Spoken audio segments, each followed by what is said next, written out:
Movie की शुरुआत Frank Martin एक हाईली स्किल्ड ड्राइवर से होती है जिसे ट्रांसपोर्टर के नाम से जाना जाता है। वह एक रिटायर्ड स्पेशल फोर्सेस अफसर है जो अपने पुराने लीडरशिप और अपनी पुरानी यादों से परेशान है। अब एक अट्रैक्टिव बैकअप करियर के साथ फ्रांस के एक कोस्ट पर रहता है। वह किसी भी चीज को पॉइंट ए से पॉइंट बी तक बिना कोई सवाल पूछे समय पर ट्रांसपोर्ट करता है और उसे इस बिजनेस में बेस्ट माना जाता है। वह ट्रांसपोर्ट करते समय 3 रूल्स को फॉलो करता है। रूल नंबर 1, कोई नई डील नहीं, जब ये डील है तो डील है। रूल नंबर 2, कोई नाम नहीं, और रूल नंबर 3, पैकेज न खोलना। फ्रैंक को 3 आदमी 254 किलो ट्रांसपोर्ट करने के लिए काम पर रखा गया है। जब बैंक डकैती के बाद 3 नहीं बल्कि 4 आदमी उसकी कार में चढ़ते हैं तो फ्रैंक रूल नंबर 1 का पालन करते हुए आगे बढ़ने से इनकार कर देता है। ग्रुप के एक सदस्य को दूसरे द्वारा मार दिए जाने के बाद फ्रैंक बचे हुए लुटेरों के साथ निकल जाता है। डेस्टिनेशन पर पहुंचकर वे शहर से आगे ड्राइव करने के लिए फ्रैंक को और पैसे देते हैं। उसने फिर से रूल नंबर 1 का पालन करते हुए डील से इनकार कर दिया और लुटेरे दूसरी कार में भाग जाते हैं और फ्रैंक निकल जाता है। फ्रैंक फ्रांस के साउथ में अपने मेंशन पहुंचता है और उसे न्यूज के जरिए पता चलता है कि पुलिस द्वारा पीछा करने के दौरान लुटेरों की दूसरी कार को क्रैश करने के बाद ग्रुप को पकड़ लिया गया था। बाद में लोकल पुलिस इंस्पेक्टर टार्कोनी, जो एक करीबी जान पहचान वाला होता है, फ्रैंक से डकैती के बारे में पूछताछ करने के लिए आता है क्योंकि उसकी कार का मेक और मॉडल वही था जो डकैती में इस्तेमाल किया गया था।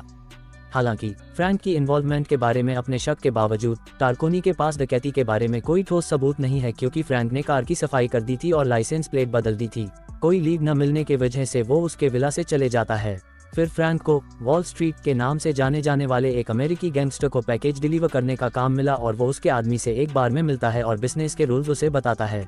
वो उससे पैकेज का हाइट वेट पूछता है और डील फाइनल करने के लिए डिलीवरी एड्रेस और थोड़ा एडवांस लेता है और एड्रेस देखने के बाद वो उस कागज को जला देता है। अगले दिन वो पैकेज पिक करने जाता है। 2 गुंडे उसकी कार के ट्रंक में एक बैग रखते हैं और वो निकल पता है। रास्ते में उसकी गाड़ी का टायर पंक्चर हो जाता है और उसने देखा कि पैकेज में कुछ हरकत हो रही है, लेकिन रूल नंबर 3 के कारण उसने बैग खोल के नहीं देखा। एक ब्रेक के बाद एक खाली जगह पर उसने अपना नियम तोड़ा और ट्रंक में रखे पैकेज को खोलता है। उसे पता चलता है कि पैकेज में एक लेडी है और वह उसके मुंह में लगी टेप में एक छोटा सा छेद करता है और स्ट्रॉ से उसे पानी पिलाता है। थोड़ी देर बाद दोबारा ट्रंक से आवाज आती है और वो लड़की उसे बोलती है कि उसे टॉयलेट जाना है। वो उसे जंगल के बीच रस्सी से बांध के भेजता है पर वो भाग जाती है। फ्रैंक उसका पीछा करता है और उसे पकड़ लेता है और दोबारा गाड़ी पर लाते टाइम 2 पुलिस वाले उसे देख लेते हैं और वो उनको मारता है। डेस्टिनेशन पहुंचता है और किए गए वादे के अनुसार पैकेज डिलीवर करता है। वॉल स्ट्रीट ने फ्रैंक को एक ब्रीफकेस दिया और उसे डिलीवर करने को कहा। फ्रैंक अनिच्छा से जॉब एक्सेप्ट करता है। वह ब्रीफकेस लेता है और चला जाता है। रास्ते में वह खाना खाने और थोड़ी देर आराम करने के लिए एक गैस स्टेशन पर रुकता है, लेकिन ब्रीफकेस में एक बम होता है। जब फ्रैंक पार्किंग में कार के पास जाता है, कार में ब्लास्ट हो जाता है, पर फ्रैंक बच जाता है। फ्रैंक खड़ा होता है और बदला लेने के लिए वॉल स्ट्रीट के घर दोबारा जाता है। उसके कई गुंडों को मारपीट के वो भागने के लिए एक कार चुराता है, लेकिन उसकी पिछली सीट से बंधी हुई वो लड़की मिलती है जिसे वो रास्ते में छोड़ देता है, पर थोड़ा आगे जाके उसका मन नहीं मानता और वो उसे अपने घर ले जाता है। घर पहुंचकर वो उसको खोलता है जो उसे बताती है कि उसका नाम लाई है और उसे कुछ खाने को देता है। दूसरी ओर वॉल स्ट्रीट हॉस्पिटल में पड़े अपने आदमियों को देखने जाता है और उनसे पता लगता है कि यह सब किसने किया और उसके बाद उनको मार देता है। अगले दिन लाई उसके लिए ब्रेकफास्ट बनाती है और जब वो बाहर से दूध लेने जाती है तो टार्कोनी फिर से आता है और नॉर्मल पूछताछ करता है और एक जली हुई लाइसेंस प्लेट उसे दिखाता है। प्लेट देख के फ्रैंक बोलता है ये उसकी है, पर पूरी कार कहाँ है, वो कल स्टोर के बाहर से चोरी हो गई थी।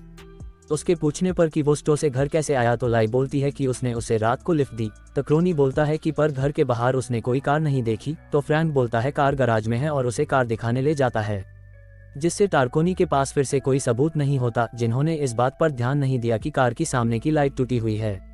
हालांकि उसके जाने के बाद फ्रैंक के घर पर मिसाइलों की बारिश होती है और फ्रैंक और लाई मुश्किल से घर के सीवर से बच पाते हैं। घर के पूरी तरह से फटने से पहले तैरकर दूर चले जाते हैं।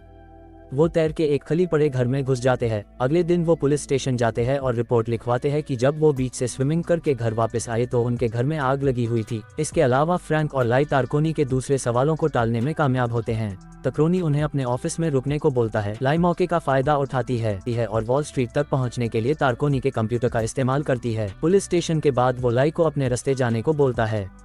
वह फ्रैंक को बताती है कि वॉल स्ट्रीट उसके पिता और परिवार सहित 400 चीनी लोगों से भरे 2 शिपिंग कंटेनरों की स्मगलिंग कर रहा है और उन्हें बेचने का प्लान बना रहा है। लाई और फ्रैंक वॉल स्ट्रीट के ऑफिस जाते हैं ताकि वो उससे शिपिंग डॉकेट और कंटेनर्स के बारे में पता लगा सके। हालांकि वॉल स्ट्रीट ने बताया कि लाई का परिवार कंटेनरों में नहीं है। तभी लाई का पिता वह आता है और उन्हें पता चलता है कि असलियत में वो ह्यूमन ट्रैफिकिंग के लिए जिम्मेदार हैं, और वो फ्रैंक को पीटना चालू करते हैं और उसे बेहोश कर देते हैं। टार्कोनी, जो फ्रैंक का पीछा कर रहा था, फिर उस ऑफिस में पहुंचता है।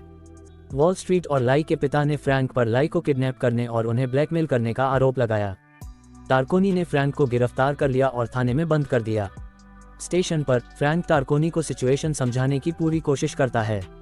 टार्कोनी फ्रैंक को आइडिया देता है और वो उसका नकली होस्टेज बन जाता है और उसे भागने में मदद करता है।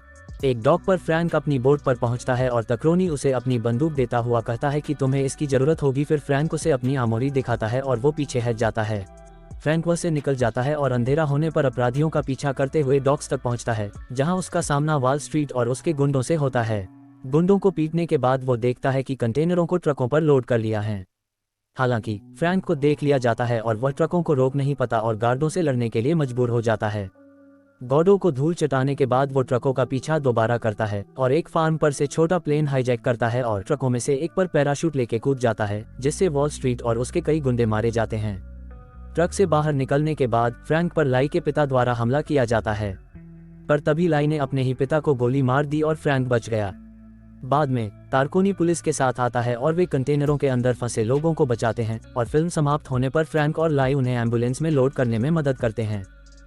देखने के लिए धन्यवाद। अगर आपको मूवी के सेकंड पार्ट की वीडियो चाहिए तो हमें कमेंट करके बताएं, और वीडियो को वायरल करने के लिए लिखें एंड शेयर करें, और चैनल को ग्रो करने में हेल्प करने के लिए सब्सक्राइब करें।